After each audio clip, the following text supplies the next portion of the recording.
প্রথম কথা হচ্ছে যারা বিগত 15 বছর আওয়ামী লীগ করেছে তারা প্রত্যেকে অপরাধী। যাদের বিরুদ্ধে ক্রিমিনাল রেকর্ডস আছে তারা অপরাধী। যারা এই দল করে দলের অন্যায়ের প্রতিবাদ করে নাই, অপরাধগুলোর প্রতিবাদ করে নাই, তারাও অপরাধী। প্রশ্নটা হচ্ছে কম অপরাধী আর বেশি অপরাধী। সুতরাং রিফাইন্ড আওয়ামী লীগ বলতে কোনো আওয়ামী লীগ নাই।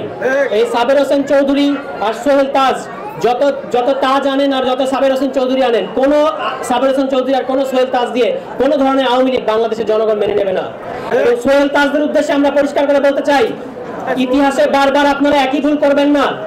এর আগে 75 পরবর্তী সময়ে আপনারা এই তাজ পরিবার বিশ্বস্ততার সাথে আওয়ামী লীগকে রক্ষা করেছেন এবং শেখ পরিবারের হাতে আবারও ক্ষমতা তুলে দিয়েছেন। বারবার ইতিহাসে আপনারা একই কর্মকাণ্ড করেন। আপনাদেরকে অপমান করে এই দল থেকে বের করে দেয় নাই।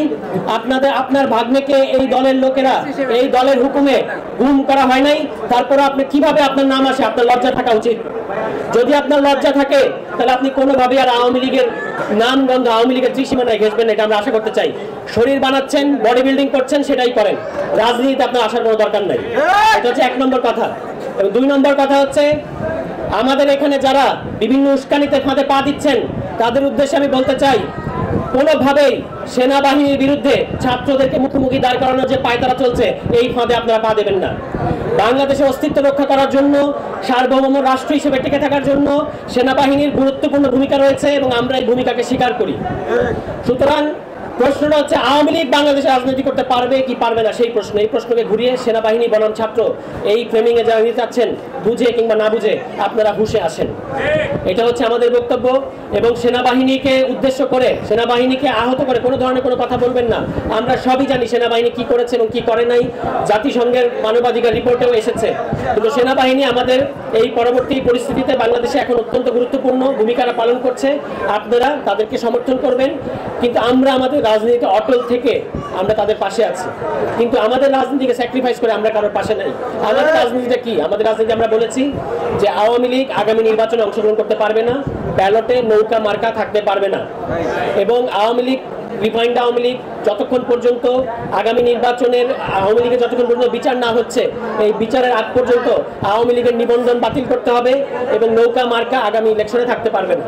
এই কথাগুলো আমাদের দলের দিক থেকে দাবি তোলা হয়েছে। আমরা এই দাবিতে অটল থাকবো। এই দাবির বিপক্ষে যারাই আসবে, আমাদের ফাইট তাদের বিরুদ্ধে। সুতরাং হরে ধরে আপনারা 101টা উইন্ডো ওপেন করেন না। একসাথে অনেক বেশি যুদ্ধ করা যায় না।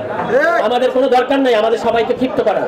বাংলাদেশে আমাদের রাজনীতিটা খুব পরিষ্কার, কারা ফ্যাসিবাদের পক্ষে আর কারা ফ্যাসিবাদের বিরুদ্ধে। আমরা মনে করি যে আমরা জনগণের পক্ষে রাজনীতি করছি এবং যারা এখনো ফ্যাসিবাদ কিংবা নতুন নামে কোনো ফ্যাসিবাদ আনতে যাচ্ছে, আমাদের সংগ্রামটা তাদের বিরুদ্ধে।